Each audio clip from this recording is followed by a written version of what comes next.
Jesus asleep in the hay. Hola otra vez, querida familia, aquí estoy, estoy aquí debajo de la pantalla. Vamos a seguir con los evangelios de la infancia en este tiempo navideño para seguir meditando y contemplando estos evangelios tan hermosos que ya ayer lo tocábamos bajo el aspecto, sobre todo, del género literario en los que se escriben los evangelios de la infancia. Ya vimos con esas profecías de cumplimiento en el Evangelio de San Mateo o con esa palabra esperada desde el Antiguo Testamento y usada ahora por San Lucas para para mostrarnos que esa palabra esperada, bien interpretada, llega a su plenitud de significado y también en su novedad más absoluta en Jesucristo. Hoy vamos a ver el texto del nacimiento de Juan el Bautista, porque San Lucas pone en paralelo el anuncio del nacimiento de Juan el Bautista con el anuncio del nacimiento de Jesús, y así también el nacimiento de Juan el Bautista y el nacimiento de Jesús, porque ahí nos va a mostrar la continuidad, por un lado, de la historia de la salvación, pertenece a un único proyecto de Dios, y a la vez la novedad que se va a manifestar en el nacimiento de Jesús y que ya se puede ir descubriendo en estos relatos de la Anunciación. En primer lugar, como digo, el anuncio de Juan el Bautista. Ahí les dejo el texto para que ustedes puedan parar, leerlo, no lo voy a leer yo ahora, para que no se haga tan largo, y ustedes pueden pararlo y leerlo, y después ir verificando con la explicación lo que voy diciendo. Es un tema muy querido al Papa Emérito Benedicto XVI, mostrar la novedad en la continuidad, ya desde la Biblia, y que después irá fundamentándolo también para hablar de la etapa actual de nuestra Iglesia, donde, hablando del Concilio Vaticano II, su clave de lectura va a ser siempre una clave de lectura, digamos su clave hermenéutica, interpretativa del concilio, va a ser la continuidad. Continuidad con los otros concilios de la Iglesia Católica y con la gran tradición de la Iglesia Católica.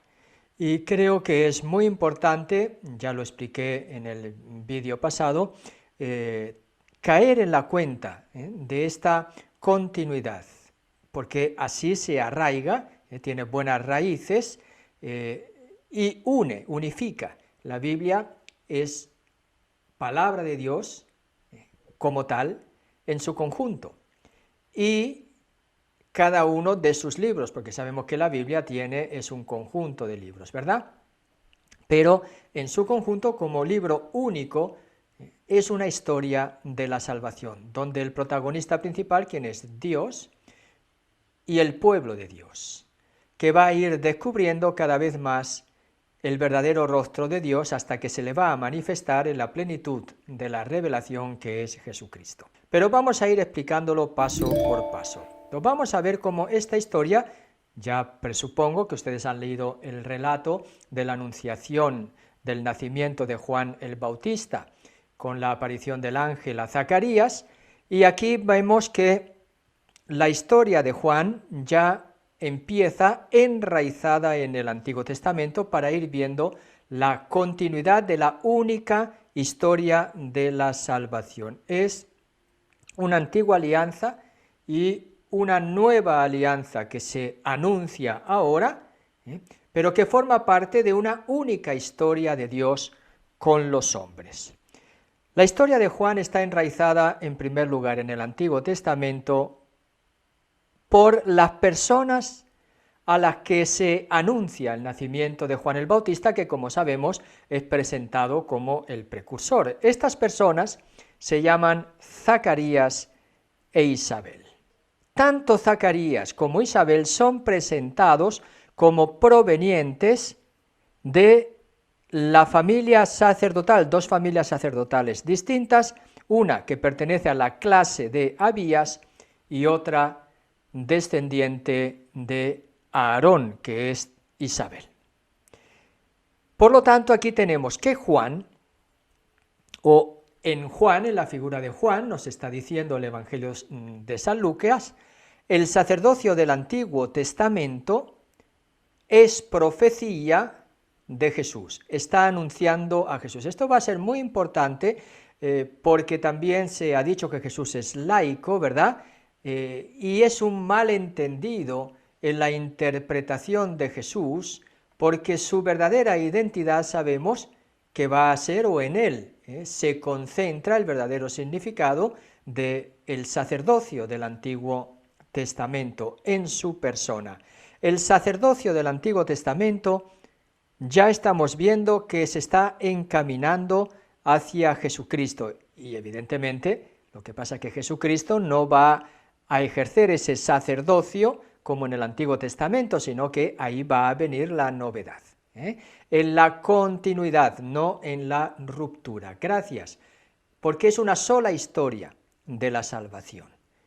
Pero al ser una sola historia de la salvación no significa que ya se ha dado de una vez por todas desde el inicio, sino que, como saben, una de las características de la revelación es su progresividad, y ahí se manifiesta la condescendencia divina que pedagógicamente se va adaptando a las posibilidades del ser humano según las épocas de su historia.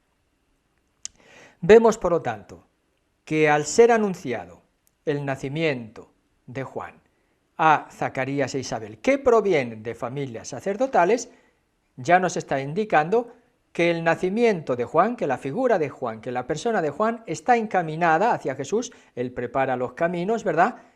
Pero es el sacerdocio que se va a ir encaminando hacia Jesucristo, en la línea del Salmo 118, que también se remite este sacerdocio a Jesús, ese Salmo 118 que dice, diga la casa de Aarón. Ya vemos aquí que Isabel forma parte de la casa de Aarón, mientras que Zacarías pertenece a la familia sacerdotal de la clase de Abías.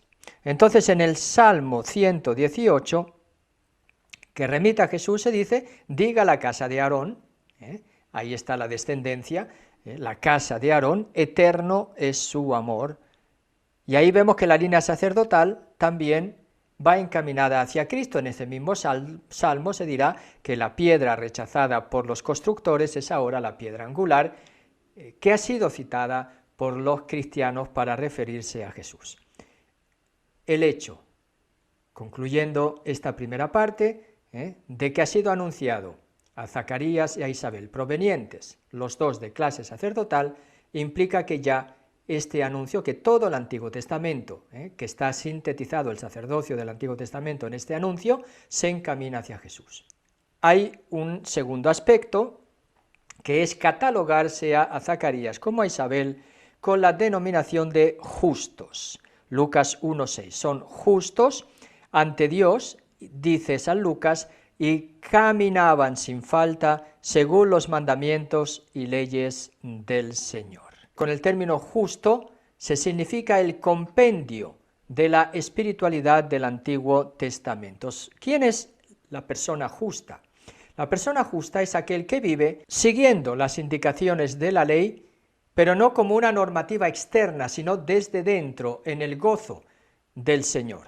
Son aquellos que cumplen la voluntad de Dios revelada y, por lo tanto, al cumplir esa voluntad de Dios, crean un espacio para la nueva intervención del Señor. Y eso es lo que pasa con Zacarías e Isabel.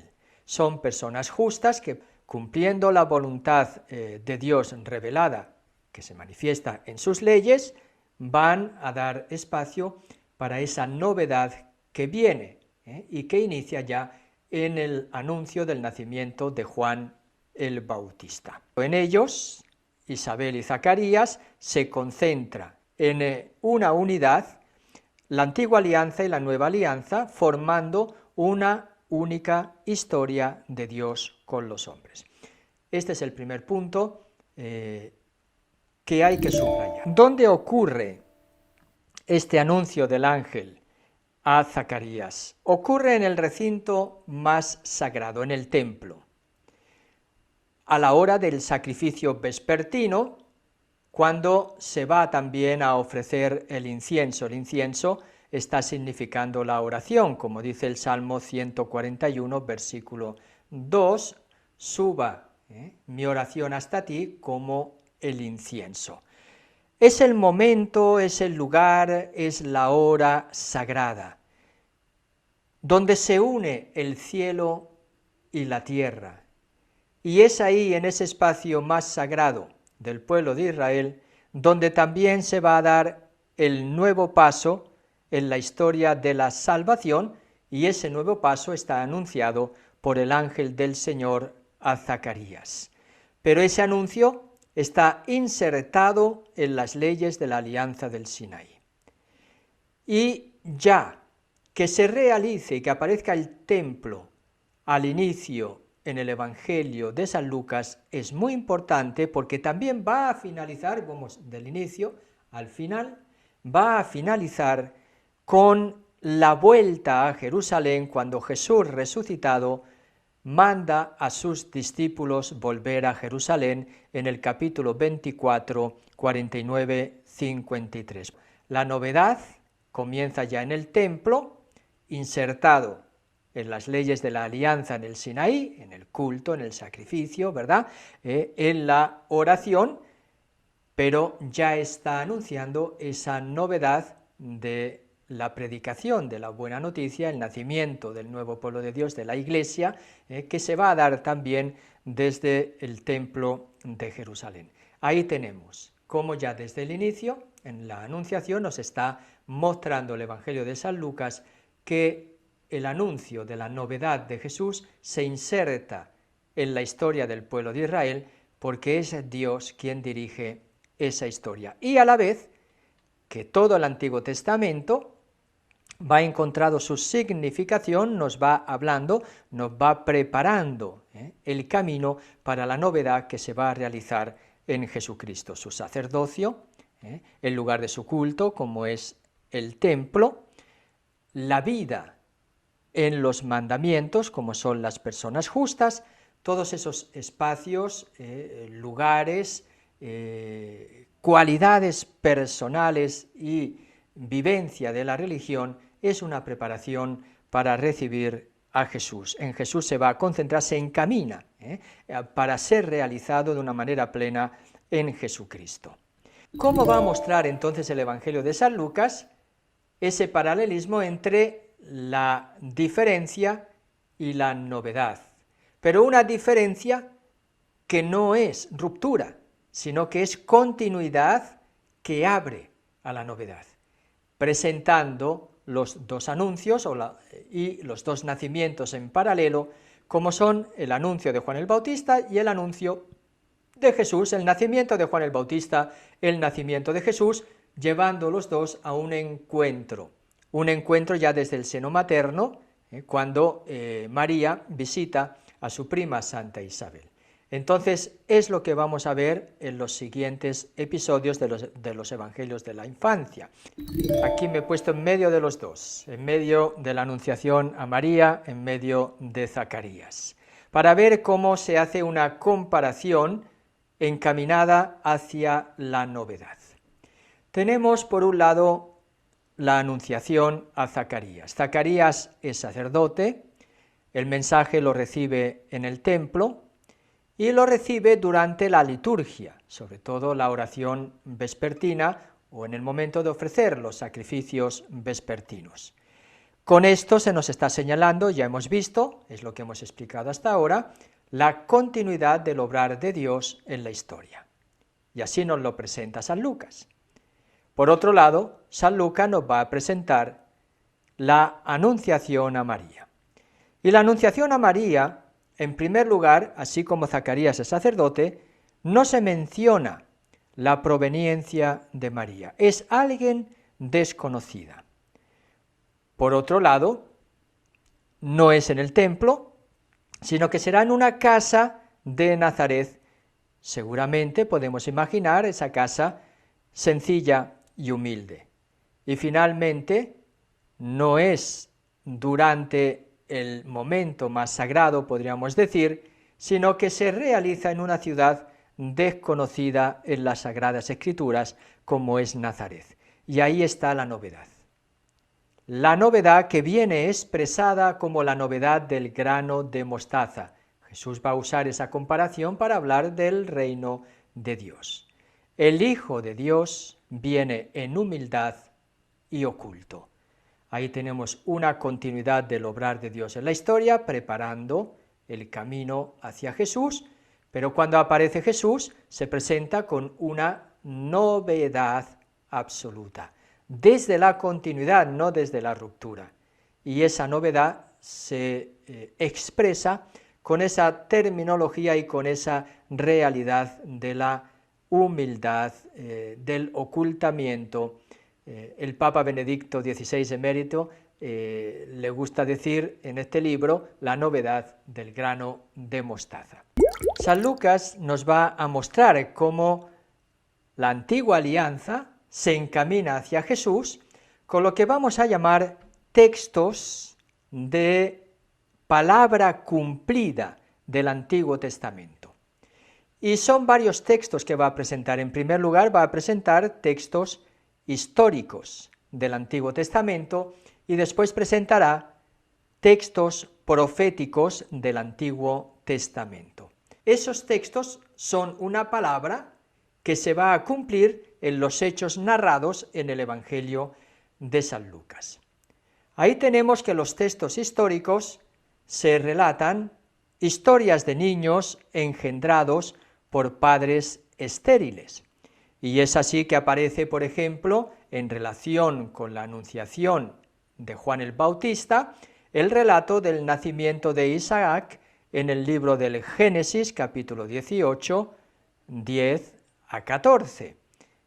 Lo pueden leer ustedes cuando Dios anuncia que precisamente Sara va a dar a un hijo, una mujer ya entrada en edad, y la risa de Sara, bueno, se conoce la historia, léanla, pero es un texto que se relaciona por su semejanza también al relato de la anunciación de Juan el Bautista. Otro relato es el nacimiento de Samuel a su madre Ana, que va a presentar también al templo para que sea consagrado al Señor. Estos textos nos están hablando sobre todo de que lo que está aconteciendo es un don de Dios y que estos niños que van a nacer pertenecen a Dios y por lo tanto van a estar también disponibles para los seres humanos. Así Lucas 1:15 nos va a decir, refiriéndose a Juan el Bautista, que no beberá vino ni licor.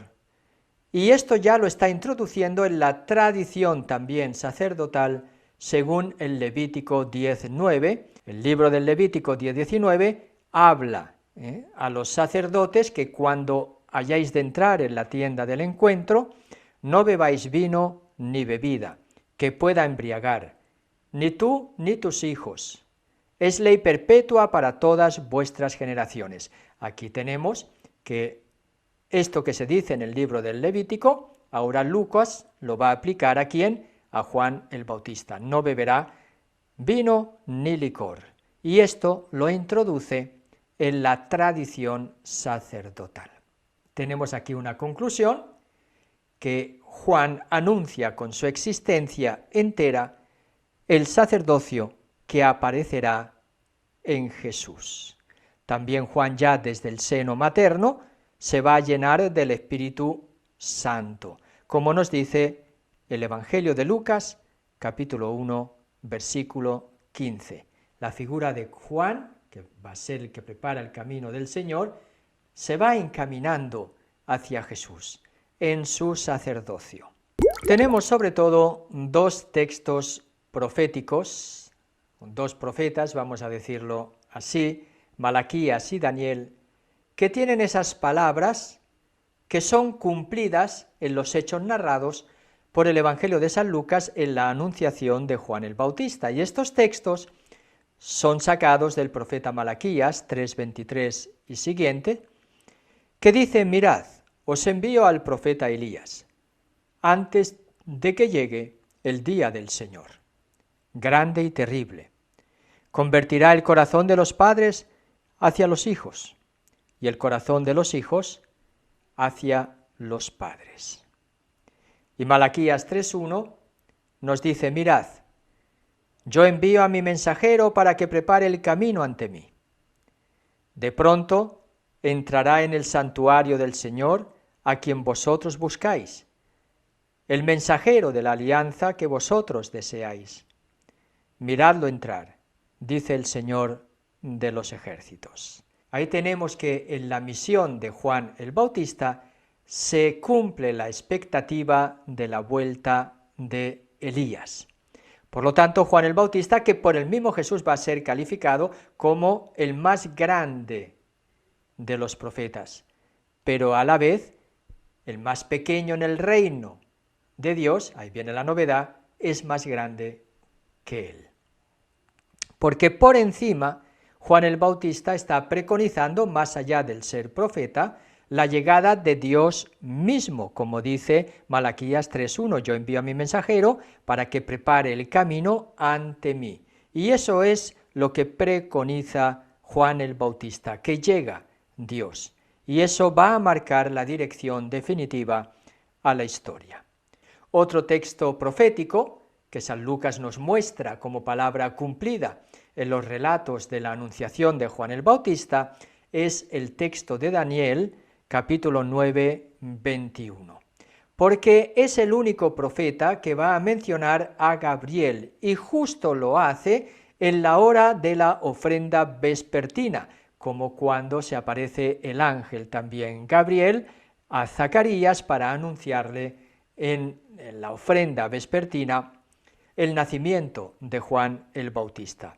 Y así en Lucas 1:19 se nos cuenta que Gabriel, que sirve en presencia de Dios, y eso ante las dudas de Zacarías. El ángel le dice su nombre, porque así le está recordando al profeta Daniel.